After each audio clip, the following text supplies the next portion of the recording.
Guys, we are live. The red light is on. I'm Dave Van Auken. Another episode. Not every day we talk with a Olympic medalist, but we have one today. Undefeated in mixed martial arts, Bekzod Abdurakhmonov. My man, how are you?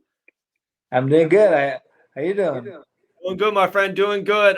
So excited. Combat FC reached out to me and they're like, hey, we have a big fight card. They're doing some great things on UFC Fight Pass. We got Bekzod. I was like, oh, I would love 15 minutes, 12 minutes with them. So I appreciate the time and appreciate Combat FC making this happen. Yeah, thanks for having me. Absolutely. So let's start there. Where did you get linked up with Combat FC? What did they call you about? Hey, we got a big spot for you. There's other stuff I want to talk to you about. In the near future, I would assume your goals. But when did this Combat FC 4 fight come to be? So Joe Caff was my manager. Okay. I mean, yeah, he was. I was working with him like before I stopped fighting. So that's how I got I said now I decided to go back to fight.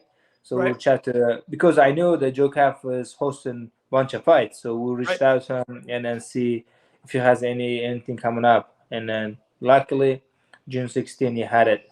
So I was like, hey, is there any way we can get on it? He was like, yeah, sure. And then set me up. There we go. June 16th, live on UFC Fight Pass. All right, so much that I want to talk to you about. So I saw you debuted in 2013. When you were, let's talk about that. What was the first memory or what what got you into mixed martial arts? What kind of hooked you?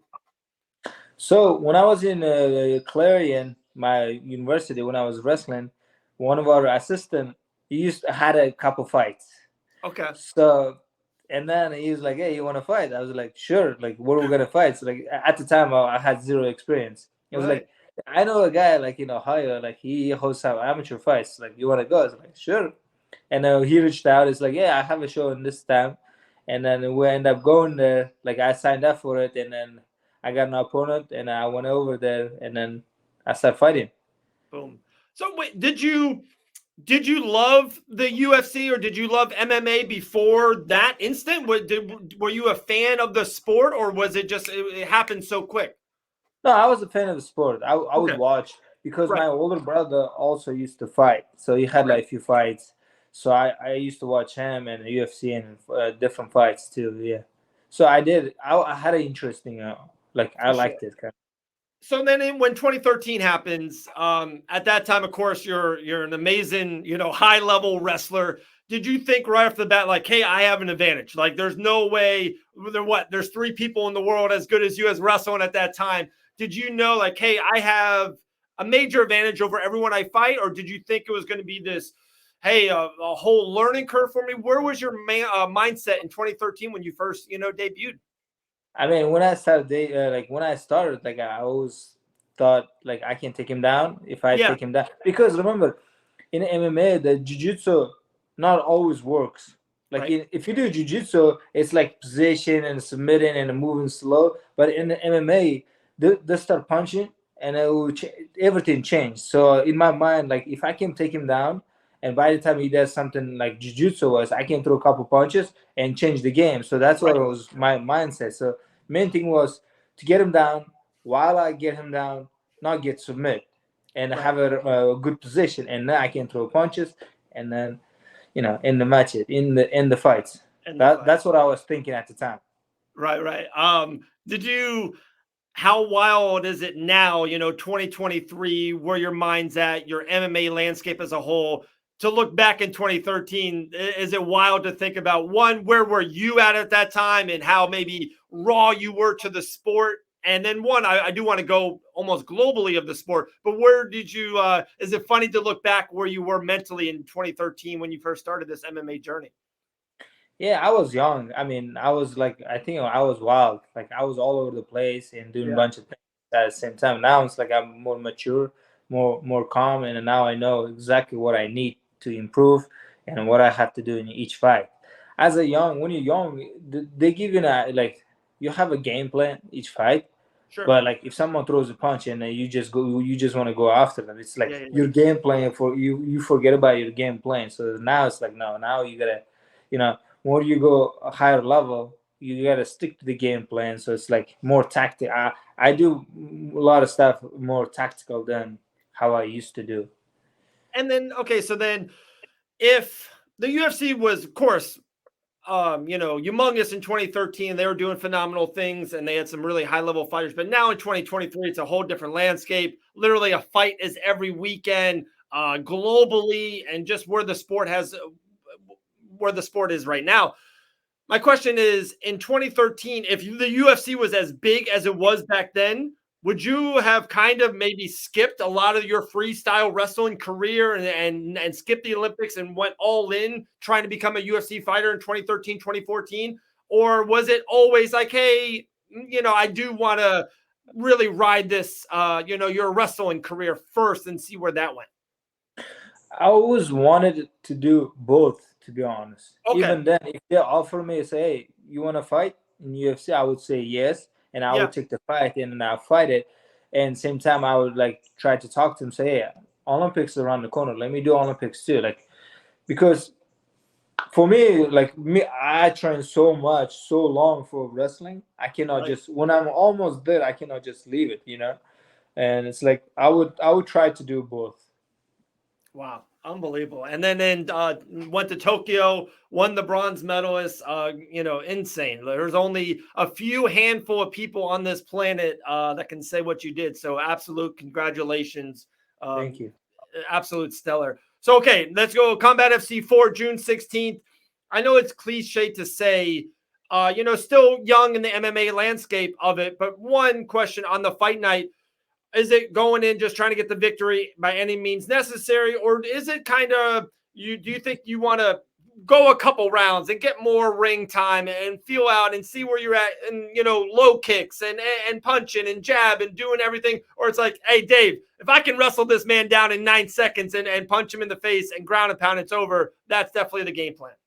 I mean, when you go in the fight, you want to end them quick as possible, right? Because you don't want to take any hits, you don't want to take any damage. But kicking, punching, grappling, getting hit, getting kicked, I do that every day in practice. Right. So I don't need the extra getting kicked or punching in the ring, because what I do in practice, and I do the same. There is nothing changes except the opponent from practice to cage. So like I do everything there. So like some people say I gain experience in a fight. Yeah, you do, but like the most of the experience you gain in practice, changing different guys. So that's what I do. So like if I can knock him out, finish him in first round, yeah, I'll take it. I don't need to go like 5 rounds or 3 rounds, whatever it is, And of course, you're never looking over opponent, and each fight it's its own, galaxy in a way. But everything goes well. Combat FC 4, June 16th, 3 minutes. Just say everything goes great. I would assume is your goal right now, is your major personal Bekzod goal. Is it the UFC in the summer? Do you want to go fall? Where are you kind of mentally? Where are you at, going forward after this fight on Combat FC 4? I mean, ideally, I would do it in October in Abu Dhabi. I mean, okay. It's also you want in one location, but UFC has if you fighting for UFC, they have different plans, so different schedules. So like you have to take different fights. But ideally, yeah, Abu Dhabi, that would be like enough for me to like get ready for that. Because if I do UFC, when I fight in the UFC, I'm planning on dropping down to 155. So so I gotta I want to feel good when I drop down, and then I have a lot of energy to fight. So So like a few months, like cleaning my diet, slowly bring it down and train and then get prepared, because UFC is a big show. It's like you don't want to go, halfway, like half-ass, and then, then they were like, you gotta go, That 155-pound division is pretty damn good. That's a pretty good division. Their champion's amazing. Is a Makhachev, just all their contenders anywhere, Gaethje and Poirier and Oliveira and Benny Dariush. Are these the guys you are kind of looking at right now and kind of game planning for and taking a little tidbits away of their skill set in 2023?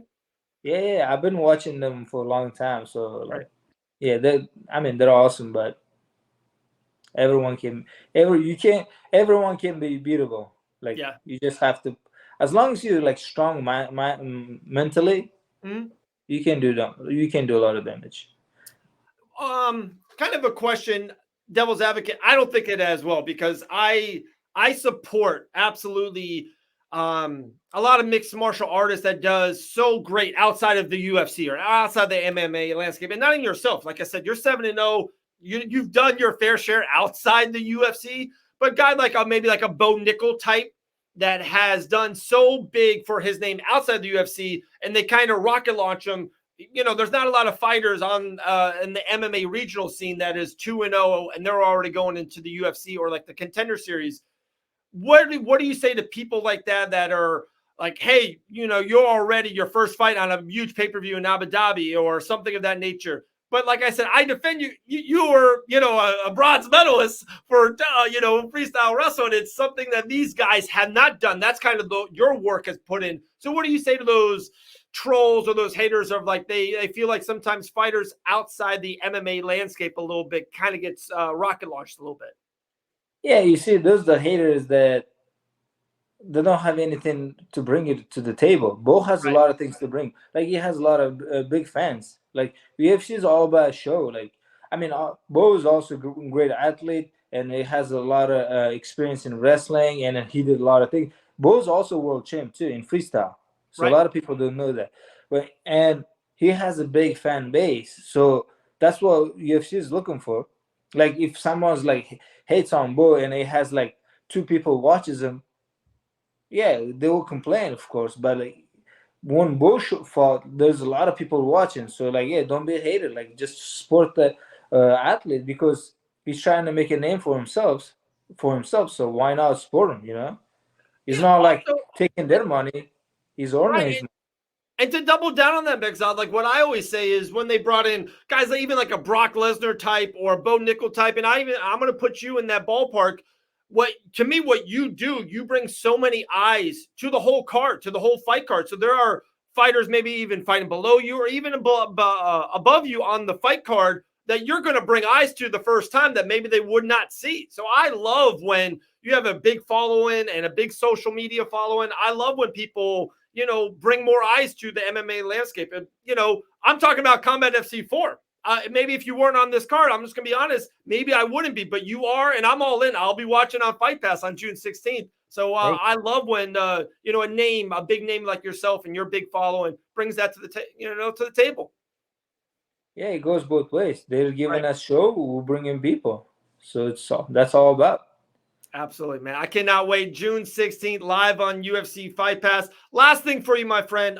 What's something outside of fighting, outside of wrestling, new fans that are maybe seeing you for the first time or, seeing you on a podcast? What's something you love to do outside of it? Reading or movies or another sport or soccer? What is something you like to do outside of this crazy MMA landscape? I mean, I love soccer outside of sport. Outside MMA and wrestling, I like playing soccer because back home, Wednesdays and Saturdays, it's a big soccer day for us. Like, we sometimes we run, but most of the time we play soccer or basketball and then just enjoy and do sauna and relax and stuff.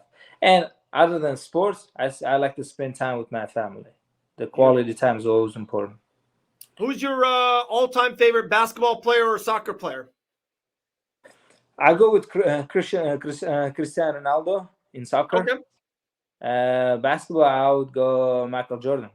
Michael Jordan. Yeah, those are 2 pretty good ones. Those are good ones right there. Bekzod, it was great talking to you. Like I said, I cannot wait to watch your fight June 16th. I think this probably is the last time you're going to fight outside the UFC banner. Big opportunity. Shout out to Joe Cav.